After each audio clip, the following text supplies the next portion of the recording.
नौजवान टीम है, हर जीत जरूरी है। गुज़िश्ता मैच में शिकस्त के बावजूद टीम का मोराल बुलंद है। हेड कोच मिसबाह-उल हक जनूबी अफ्रीका के खिलाफ वनडे सीरीज जीतने के लिए पुरअज़्म। पीसीबी की जानिब से जारी वीडियो पैगाम में बोले कि मिडिल ऑर्डर में बेहतरी की ज़रूरत है। उम्मीद है फास्ट बॉलर्स भी कम बैक करेंगे। और तीसरे वनडे इंटरनेशनल के हवाले से बात करेंगे। हमारे साथ मौजूद हैं साबिक टेस्ट क्रिकेटर और फास्ट बॉलर शब्बीर अहमद साहब। शब्बीर साहब, बहुत शुक्रिया आपके वक्त का। शब्बीर साहब, अगर कहा जाए कि पाकिस्तान के पास एक सुनहरी मौका है सीरीज जीतने का, तो गलत नहीं होगा, क्योंकि कई साउथ अफ्रीका के खिलाड़ी जो हैं वो दस्तयाब नहीं होंगे आज के मैच में। बिल्कुल, आज पाकिस्तान को काफी ज्यादा उसका एज है और खास तौर पे नोकिया और बाडा का जाने की वजह से उनकी एक तो एक्सपीरियंस जो बॉलर थे और तेज बॉलर थे वो पाकिस्तान को फायदा दे सकते हैं। और पाकिस्तान को आज मैच तकरीबन 80% आप इस उनके जाने की वजह से 80% जो मैच है वो आप पाकिस्तान के हक में कह सकते हैं। लेकिन पाकिस्तान को फिर भी अपनी प्लानिंग के तहत खेलना चाहिए। हमारी जो चौथे पांचवें नंबर पे आगे बैट्समैन रन नहीं कर रहे वो आज हमें बड़े अच्छा जरूरी है। तो पहले 2-3 में जो तीन पहले बैट्समैनों दो ने हमेशा रन किए, उसके बाद हमारा डाउनफॉल हुआ और 3-4 विकेटें यकदम गिरी, तो उसकी वजह से हमें रन करने में मुश्किल पेश आई। तो आज उम्मीद है कि वो जो पिछला गैप था वो खत्म होगा और हमारी बॉलिंग जो अगर हसन अली खेलते हैं वो बेहतर बॉलर है बनिस्बत दूसरा, क्योंकि उनकी सीम अच्छी गिरती है और वो 3 विकेटों में करते हैं जो सबसे प्लस पॉइंट है और उसी में विकेट भी मिलती है, रन भी रुकते हैं। अगर हम रन रोकना शुरू कर दे और 1-2 ओवर मेडन जाए तो मेरा ख्याल है वो दूसरी टीम पे प्रेशर भी आता है और उसमें 2-3 विकेटें भी मिल जाती हैं। तो आज हमें सिर्फ इस पे कॉन्सेंट्रेट करनी चाहिए। और जो ब्रेक हो रहा था पीछे वो इसी प्रॉब्लम, इसी लाइन लेंथ की वजह से हो रहा था। हमारे रन भी ज्यादा दे रहे थे बॉलर, जो किसी बॉलर ने भी 70 रन से कम रन नहीं दिए।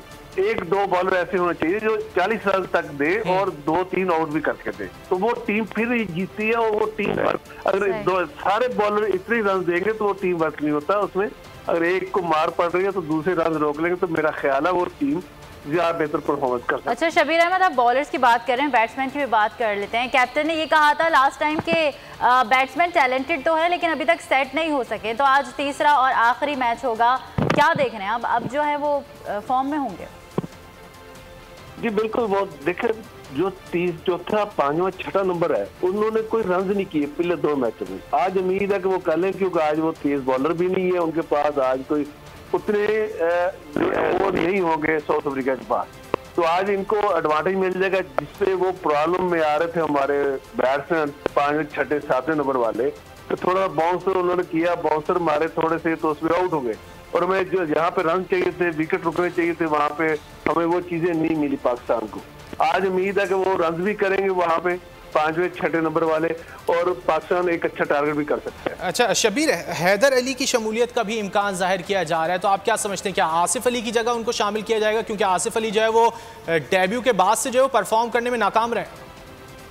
जी बिल्कुल, चेंज करना चाहिए, क्योंकि पिछले 2 मैचेस की जो परफॉर्मेंस है तो उसमें चेंजेस लानी पड़ती हैं कि आप यहाँ पे इस नंबरों पे हमें रन नहीं मिल रहे तो हमें वहाँ पे चांस लेना पड़ेगा दूसरे प्लेयर से। और उसको भी, हैदर अली को भी ये T20 समझ के नहीं खेलना चाहिए। वहाँ पे 50 ओवर है, ये 50 ओवर जब हमारी ये जो स्पॉट है 5वां, 6ठा, 4था नंबर जो है, यहाँ पे हम रन करेंगे तो हमारी टीम को फायदा होगा, क्योंकि ये रीढ़ की हड्डी की जगह आप समझ सकते हैं।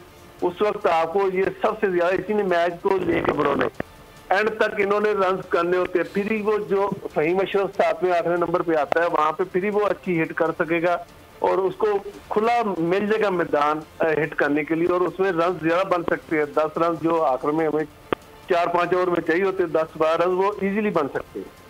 अच्छा शब्बीर, अगर बात की जाए बॉलिंग डिपार्टमेंट की, तो आज उस्मान कादिर के भी खेलने का इम्कान जाहिर किया जा रहा है, क्योंकि शादाब खान गालिबन अनफिट हैं, बताया जा रहे हैं कि उनके पाँव में फ्रैक्चर हुआ है।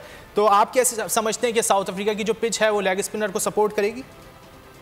बिल्कुल, ये जो 50 ओवर के मैचेस होते हैं स्पिनर का बहुत बड़ा अमल दखल होता है, और ये खास तौर पर दरमियान में जब 1-2 विकेटें लेके देते हैं तो वो उसी से टीम वापस भी आती है, दूसरी टीम पे भी प्रेशर आता है और वो रन भी रुक जाते हैं।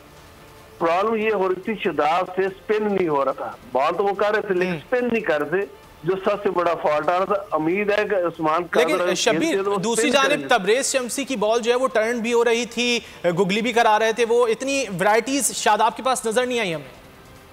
असल शदाब रन रोकने के जो उसके जेहन में बनाया था, मैंने रन रोकने, उसमें कभी रन नहीं रुकते। आप अपना जो टिप होता है बेसिक, उसको ना छोड़े। आपकी बेसिक क्या है, आपने स्पिन करना है। जब आप स्पिन करेंगे उसमें रन भी रुकेंगे और आपको विकेट ही मिलेंगे।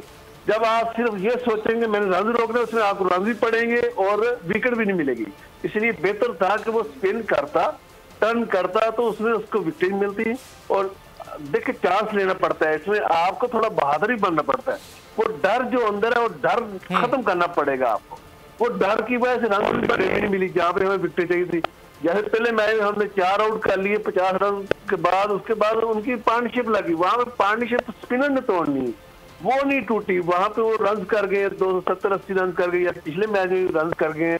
तो ये दरमियान में हमें 1-2 विकेटें चाहिए होती है। शब्बीर, आप खुद भी फास्ट बॉलर रहे हैं, पाकिस्तान की फास्ट बॉलिंग को आप किस तरह देख रहे हैं? खासतौर पर अगर हारिस रऊफ की बात की जाए, उन्हें शामिल तो कर लिया गया पाकिस्तानी टीम में बिग बैश में अच्छी कारकर्दगी के बाद, लेकिन वो उस तरह परफॉर्म नहीं कर सके। अगर विकेटें ले भी रहे हैं तो ज्यादा रन दे रहे हैं वो। देखिए वो असल प्रॉब्लम ये है कि आउट करने की तरफ जा रहे हैं। आप अभी सिर्फ मिडल ओवर की तरफ जाएं। आप अगर टारगेट रखें आपके 10 ओवर मैंने इतने रन देने, तो आपको विकेटें ही मिलेंगी और रन भी नहीं बनेंगे।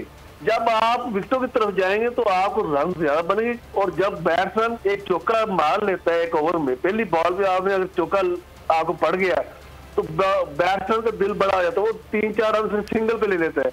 और ऐसे ही वो प्रेशर आ जाता है बॉलर पे, उसने कहना ये पहला चौका लग गया, अब मैं 5 बॉलें कैसे डॉट करूं। अगर आप ये पहली बॉल तो आखिरी बॉल तक आपको कोई एक आधा विकेट लाभ मिल जाता है। तो ये सोच फिर उसको लानी पड़ेगी। अपनी जो 2-3 चीजें वो जिसमें वो प्रॉब्लम कर रहा है अपनी बॉलिंग में, वो उसको कंट्रोल करनी पड़ेगी। खास अभी तो वकार यूनुस है, उनके पास फास्ट बॉलर कोच है, तो मेरा ख्याल है उनको उस चीज की समझाना चाहिए कि आप देखिए सिर्फ कॉन्सेंट्रेट करें, आपने मिडल बॉल करने और 3 विकेटों में करने। आप पेस, अगर पेस भी करनी है वो 3 विकेटों में हो। आप बाहर देंगे तो वो बाजू खोलने का मौका नहीं मिलना चाहिए। जो बाजू खोलने का मौका मिलता है तो बैट्समैन को तो रन मिल के फिर उसने कैसे आउट करना। फिर आप शबीर, क्या पिचेस का भी खासा अमल दखल है बॉलिंग के अंदर? तो क्या साउथ अफ्रीका की पिच इस बार उतनी तेज नहीं है जितनी होती थी? क्योंकि हमने देखा कि साउथ अफ्रीका के बॉलर्स भी जो है वो थोड़ी स्ट्रगल कर रहे हैं, सिवाय नॉर्किया के किसी दूसरे बॉलर ने इतना तंग नहीं किया पाकिस्तानी खिलाड़ियों को। देखिए पिचेस यही वनडे वाली होती है, हमेशा बैटिंग पिचेस होती है। लेकिन यहाँ पे जब पुराना बॉल हो जाता है तो बॉलर हमेशा फायदे उठाते थे। हमारे बॉलर्स ने पुराने बॉल पे ज्यादा आउट किए हैं, पूरी हिस्ट्री उठा के देख ले। नोकिया ने भी आके पुराने बॉल पे आउट किए हैं, तो उन्होंने उसको, हमारा जो सिस्टम था उन्होंने अडॉप्ट कर लिया। हमने उसकी तरफ गए नहीं, उस जो हमारे सीनियर करते थे उस पर सीखा नहीं है। हम सिर्फ अपने वो स्पीड दिखाने के चक्कर में पड़े हुए हैं, ये चाहते 4-5 आउट हो, हमारा नाम बने। ये नहीं होता। आपने अपने प्लान होता है, एक मैच प्लान पे रहना होता है कि आपने 3 विकेटों में बॉल करनी, आपने मिडल ओवर करने। जब आप ये 3 मिडल और 2 मिडल करेंगे तो तीसरे ओवर में आपको विकेट मिल जाएगी। एंड ऑफ द डे आपको फिर भी 2-3 विकेट मिल जाती जब आप मिडल ओवर कर रहे होते हैं। तो हम उससे हटे हुए हैं, हम लाइन लेंथ को छोड़ रहे हैं, हम बेसिक को छोड़ रहे हैं। हम सिर्फ अपने वो सिर्फ स्पीड के चक्कर में जा रहे हैं, या उसमें कि आउट कर दूं, मार दूं। ये क्रिकेट को आपको अपने दिमाग को चलाना पड़ता है ग्राउंड में। आप वहां पे जाके डल ना हो, आप सिर्फ अपने वहां पे अपने एक फोकस कर ले कि मैंने ये करना है, अपना प्लान बना ले। गेम प्लेयर का अपना गेम प्लान होना चाहिए। हम प्रोफेशनल एटीट्यूड नहीं दे रहे, वो देना पड़ेगा हमें। ठीक है शब्बीर, अच्छा अगर ओपनिंग स्पॉट की बात की जाए पाकिस्तान के, तो बहुत से तजियाकारों का ये कहना है कि रिजवान से ओपन क्यों नहीं कराया जा रहा। हम पहले भी उनको टेस्ट कर चुके हैं, तो रिजवान के साथ ही जाना चाहिए था, ओपन करना चाहिए था रिजवान को। देखिए हमारे दोनों ओपनर अच्छा खेल रहे हैं। माम ने भी अच्छी परफॉर्मेंस दी पहले मैच में, दूसरे में फखरुद्दीन वो ठीक है, दूसरे मैच जल्दी आउट हो गया मामला। लेकिन हमारा ये दोनों ओपनर बेशक भी इनकी अच्छी है और अच्छा खेल रहे हैं। बल्कि तीसरे नंबर पे बाबर आजम, तीनों हमारे तीनों परफॉर्मर है। और हमारा जो मेन परफॉर्मर है, आप ठीक कह रहे हैं, लेकिन उनका अगर 4-5 नंबर पे आकर वो रन करे तो हमारी एक बैटिंग लाइन क्लिक कर गई और हम जो टारगेट हम उसको अचीव कर सकते हैं। उससे पहले 2 मैच में रन नहीं हुए रिजवान से, अब नहीं। और परफॉर्मर है पीछे लगातार करते आ रहे, 2 ही बैट्समैन थे जो रन कर रहे थे। और ये हमें इस दफा अच्छा हुआ कि हमारे दोनों ओपनर भी रन कर रहे। तो उम्मीद है कि आज रिजवान रन करेंगे तो वहां पे जो स्पॉट है 5वां 6ठे नंबर पे 4थे नंबर पे जो रन नहीं करा, आज वो रन करके हमें मैच जितवाएंगे। ठीक है, देखते हैं कि पाकिस्तान आज का ये मैच जीत पाता है या नहीं जीत पाता, और पाकिस्तान के पास सुनहरी मौका है कि तीसरा मैच जीते, क्योंकि साउथ अफ्रीका के कुछ अहम खिलाड़ी जो हैं वो आज नहीं खेल रहे हैं। पाकिस्तान इसका फ़ायदा उठा सकता है और सीरीज़ अपने नाम कर सकता है। बहुत शुक्रिया शब्बीर अहमद साहब, आपने वक्त दिया।